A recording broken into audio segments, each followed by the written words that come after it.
या देवी सर्वभूतेषु मा कालरात्रिरूपेण संस्थिता। नमस्तस्यै नमस्तस्यै नमस्तस्यै नमो नमः। जय माता दी। नवरात्रि के 7वें दिन यानी महासप्तमी को माता कालरात्रि की पूजा की जाती है। जैसा उनका नाम है वैसा ही उनका रूप है। खुले बालों में अमावस की रात से भी काली माँ कालरात्रि की छवि अत्यंत ही भयावह है। खुले बालों में माँ गर्दभ पर बैठी हुई हैं। माँ का वर्ण काला है। इनकी श्वास से भयंकर अग्नि निकलती है। इतना भयंकर रूप होने के बाद भी वे एक हाथ से भक्तों को अभय दे रही हैं। मधुकैटभ को मारने में माँ का ही योगदान था। माँ का भय उत्पन्न करने वाला रूप केवल दुष्टों के लिए है। मधुकैटभ को मारने में माँ का ही योगदान था। अपने भक्तों के लिए माँ अत्यंत ही शुभ फलदायी हैं।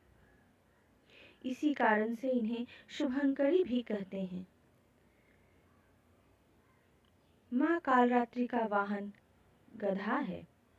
इस देवी के दाएं हाथ में हमेशा ऊपर की ओर उठा रहता है, जो ये इंगित करता है कि माँ सभी को आशीर्वाद दे रही हैं।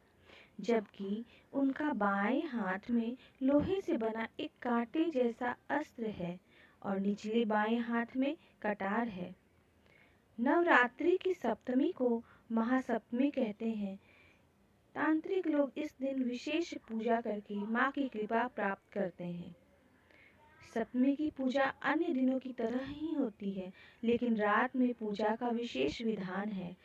सप्तमी की रात्रि सिद्धियों की रात्रि कही जाती है। काल रात्रि दुष्टों का विनाश करने वाली है।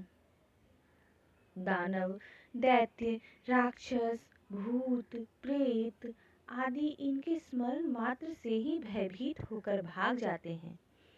यह ग्रह बाधाओं में को भी दूर करने वाली देवी हैं। पौराणिक कथा के अनुसार दैत्य शुंभ, निशुंभ और रक्तबीज ने तीनों लोकों में हाहाकार मचा रखा था। इससे चिंतित होकर सभी देवतागण शिव जी के पास गए। शिव जी ने देवी पार्वती से राक्षसों का वध कर अपने भक्तों की रक्षा करने को कहा। शिव जी की बात मानकर पार्वती जी ने दुर्गा का रूप धारण किया और शुंभ निशुंभ का वध कर दिया। परंतु जैसे ही दुर्गा जी ने रक्त बीज को मारा, उसके शरीर से निकले रक्त से लाखों रक्त बीज उत्पन्न हो गए।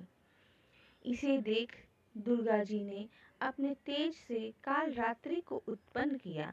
इसके बाद जब दुर्गा जी ने रक्त बीज को मारा, तो उसके शरीर से निकलने वाले रक्त को काल रात्रि ने अपने मुख में भर लिया और सब का गला काटते हुए रक्त बीज का वध कर दिया। सप्तमी तिथि के दिन भगवती की पूजा में गुड़ का नैवेद्य अर्पित करके ब्राह्मण को देना चाहिए। ऐसा करने से पुरुष शोक मुक्त होता है। माँ को गुड़ का भोग प्रिय है, इसलिए माँ को गुड़ का भोग जरूर लगाना चाहिए। कालरात्रि देवी सिद्धि की देवी हैं और इनके पास जो भी आए भक्तजन कोई खाली हाथ नहीं जाता। जय माता दी।